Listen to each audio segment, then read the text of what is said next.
నా ఆత్మబంధువులందరికీ వసంత పంచమి శుభాకాంక్షలు. సరస్వతీదేవి అనుగ్రహం మనందరి మీద కూడాను ప్రసరించాలని, ఆవిడ చల్లని చూపులో మన జీవితాలు సాగాలని, కళాకారులు అంటే చిత్రకారులే కానివ్వండి, గాయకులే కానివ్వండి, రచయితలే కానివ్వండి, సంగీతజ్ఞులే కానివ్వండి, ఏ రంగంలోని వారికైనా సరే కావలసిన స్ఫూర్తిని, అంటే వారి ద్వారా సృజన జరగాలి అని చెప్పేసి, అంటే ఆ సృజనకు మూల కారణం ఏంటంటే ఈ సరస్వతి మాత. అందుకని మనం ఏమంటాము, జ్ఞాన ప్రదాత్రి అని చెప్పేసి అంటాం. అంటే మనకి జ్ఞానాన్ని ఏ విధంగా ఇస్తుంది అని చెప్పేసి అంటే, ఇప్పుడు నేను మాట్లాడే మాటలు వాగ్ రూపంలో ప్రవహిస్తున్నాయి, అలాగే ఒక రచయితకి ఆలోచనల రూపంలో ప్రవహిస్తాయి. ఆ స్ఫురణ, ఆ స్ఫూర్తి, ఈ రెండిటికీ మూల కారణమైన సరస్వతీమాత ప్రవహిస్తూ ఉంది కాబట్టి సరస్వతి నదిగా కూడా భావించారు. ఇప్పుడు మన త్రివేణి సంగమం ఉంది కదా, అక్కడికి వెళ్ళి దర్శించినప్పుడు మనకి గంగమ్మ ఒకవైపు నుంచి, యమున తల్లి మరొక వైపు నుంచి వచ్చి వారిద్దరూ కూడా కలిసి వెళుతూ ఉంటారు. మరి త్రివేణి అంటే మూడవది ఏది అని మనం అక్కడ వాళ్ళని ప్రశ్నించినప్పుడు మూడవది అంతర్వాహిని అని చెప్పేసి అంటారు. సరస్వతి నది అంతర్వాహిని. ఒకప్పుడు బయట ఉండేది, కానీ శాపవశాత్తు ఆవిడ భూగర్భంలోకి వెళ్ళవలసిన అవసరం వచ్చింది. కాబట్టి తద్వారా ఇక్కడ త్రివేణి సంగమ ప్రాంతంలో ఆ ప్రవాహం బయటికి వచ్చి ఈ మూడు కలిసి త్రివేణి సంగమంగా మనల్ని కూడాను పునీతుల్ని, పవిత్రుల్ని చేస్తూ ఉన్నాయి. ఇదొక కథ. అది పక్కన పెడితే మనకి సరస్వతీమాత అనుగ్రహం వల్లే ఏదైనా మాట్లాడగలగడం కానీ, రాయడం కానీ, చెప్పడం కానీ, పాడడం కానీ, ఏదైనా సరే ఈ అనుగ్రహాలన్నీ కూడా అమ్మ అనుగ్రహమే. సృజనకి అమ్మని ప్రత్యేక కింద భావిస్తాం మనం. సృష్టికర్త బ్రహ్మగారు అయినప్పుడు బ్రహ్మగారికి సృష్టి చేయవలసిన విధానాన్నంతా కూడాను చక్కగా స్ఫురణకు తీసుకొచ్చే తల్లి సరస్వతీమాత. అందుకని ఆవిడ్ని బ్రహ్మ మానసపుత్రి అని చెప్పేసి అన్నారు. అంతేకాకుండా బ్రహ్మగారికి కన్సార్ట్ అంటే తోడుగా ఉంటూ ఆవిడ బ్రహ్మగారికి ఎలా సృష్టి చేయాలి అనే విషయాలన్నీ కూడాను స్ఫురణ ద్వారా అందజేస్తూ ఉంటుందట. ఇంతటి వైవిధ్యం ఉన్న సృష్టి, పశుపక్షాదులే కానివ్వండి, చెట్లు చేమలే కానివ్వండి, వాతావరణమే కానివ్వండి, చుట్టూ చూస్తున్న కొండలు, చరాలు అచరాలు, ఇవన్నీ కూడా సృష్టించాల్సింటే ఎంతటి జ్ఞానం కావాలి.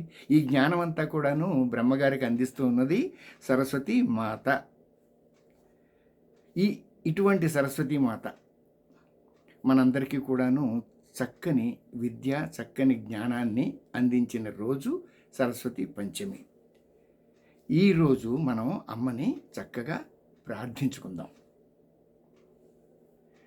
తల్లి నిన్ను దలంచి పుస్తకము చేతన్ భూనితిన్, నీవు నాయుల్లంబందున నిల్చి జృంభణముగా నుక్తులు సుశబ్దంబు శోభిల్లుం బల్కుము, నాదు వాక్కునన్ సంప్రీతిన్ జగన్మోహిని పుల్లాబ్జాక్షి సరస్వతీ భగవతీ పూర్ణేందు బింబాననా, యా కుందేందు తుషారహారధవళ, యా శుభ్రవస్త్రావృత, యా వీణావరదండమండితకరా, యా శ్వేతపద్మాసనా, యా బ్రహ్మాచ్యుత శంకర ప్రభృతిభిర్దేవైः సదా పూజితా, సా మాం పాతు సరస్వతీ భగవతి నిశ్శేషజాడ్యాపహ, సురాసురైర్వందిత పాదపంకజ,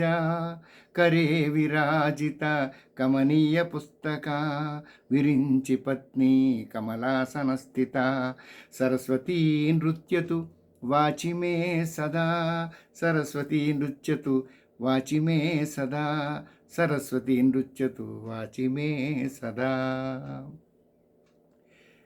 ప్రణో దేవీ సరస్వతీ వాజేభిర్వాజినీవతి. ఈ విధంగా సరస్వతీమాతను సకల దేవతలకు కూడా జ్ఞానప్రదాత కింద, సకల సృష్టికి కూడాను ఆవిర్భావానికి కావాల్సిన జ్ఞాన రూపిణి. కాబట్టి మనం ఈరోజు అమ్మని ప్రార్థించుకొని అమ్మ అనుగ్రహాన్ని సంపూర్ణంగా పొందుదాం. పోతే జ్ఞానము అనే దాన్ని మనం వెలుగు కింద భావిస్తాం. వెలుగు అంటే మనకు సూర్యుని ప్రకాశము మనకు తెలిసింది. అంటే ఆ వెలుగు వచ్చినప్పుడు చీకటి పోతుంది. అజ్ఞాన తిమిరాంధస్య జ్ఞానాంజన శలాకయ అన్నారంటే తిమిర అంటే చీకటి, అజ్ఞానం అయితే గనక ఈ వెలుగు వచ్చినప్పుడు ఏమవుతుందంటే అది పటాపంచలైపోతుంది. అంటే చీకటిని పోగొట్టాలి అని చెప్పి ఏం ప్రయత్నం చేయగల, వెలుగు వచ్చిందంటే చీకటి ఆటోమేటిక్గా దూరం అయిపోతుంది. అంటే జ్ఞానం వచ్చింది అంటే అజ్ఞానం సహజంగానే దూరం అయిపోతుంది. దీనికి కారణం ఎవరంటే ఆ వెలుగు. వెలుగుకి మరో పేరు ఏంటంటే శ్వేత అని చెప్పేసి అంటాం మనం. ఎందుకంటే తెల్లని వెలుగులోంచి మనకి సప్తవర్ణాలు కూడా విడిపోతాయి. ఈ శ్వేతకి సరస్వతి మాత, ఆవిడ ధరించే వస్త్రాలు శ్వేతం, ఆవిడ కూర్చునే పద్మం శ్వేతం.